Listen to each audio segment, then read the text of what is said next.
Wouldn't it be great if we can tell whenever someone's lying? Unfortunately, the average person is terrible at spotting lies. But once we know what to look for, not only will we improve our ability to spot lies, you'll even be able to tell whenever someone's hiding something during regular conversations. Before we learn what signs to look for, here are 2 rules you must remember in order to successfully spot a lie. Number 1, always ask neutral questions. Once someone realizes you are suspicious of them, it becomes a lot harder to tell if they're lying or not. That's because when someone becomes defensive, their defensive body language covers up other signs like nervousness or guilt, which is generally what we look for when spotting a lie. So always ask neutral questions and never accuse. For example, instead of saying, "Did you take my wallet?" say, "Do you know what happened to my wallet?" Think of it this way. If you accuse someone, you can only judge their one response because they might refuse to answer more questions after that. And most of the time, one response isn't enough to determine whether they're telling the truth. By asking neutral questions, you open up the opportunity to ask more later. Number 2, space out your important questions. Real-life interrogations are not like what you see on TV, where the interrogator asks 10 accusatory questions one after another. Instead, it's more like a conversation, where the majority of the dialogue is just regular questions like asking the suspect to explain what they saw, what happened, and other questions designed to make the suspect feel comfortable talking. So space out your important questions. Make it so that it seems like your target is helping you solve the case instead of them being a suspect. This will lower their defenses. Also, the more comfortable your target is, the more likely he or she will make mistakes and say something he wasn't supposed to say. With those 2 rules in mind, you're ready to learn what deception looks like. Liars avoid giving a direct no until they're pushed into a corner. Instead, they can hesitate to answer your question. Are you sure I'm the right person to ask? Go on attack mode. How could you accuse me? Don't you trust me?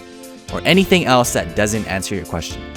They can also give convincing statements that seem like they're answering the question when they're really not. Here's a guy who's just been asked if he stole his girlfriend's money. Watch his reply. I have no reason to steal from our future. I would want to propose to you.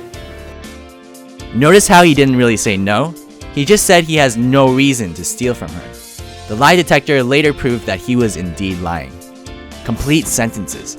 A liar also tends to use complete sentences like, "No, I did not take your money," whereas an honest person keeps it short. "No, I didn't." I did not have sexual relations with that woman. Inconsistent facts. Liars have to have perfect memories in order for them to remember their lies, so sometimes they make mistakes. Ask them to recall an event they mentioned earlier, out of chronological order. If they say something that's different from what they said before, they're hiding something. Investigate further with more questions. Those are only the verbal signs.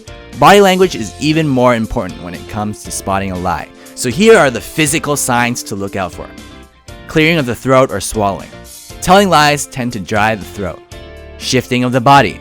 Pay attention to the parts of the body that keep a person stable, such as their butt on a chair, feet on the ground, arms on the chair, etc. And notice if your target shifts his or her weight.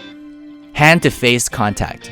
Covering of the mouth, eyes, and touches to the nose, ears, or neck. Grooming gestures.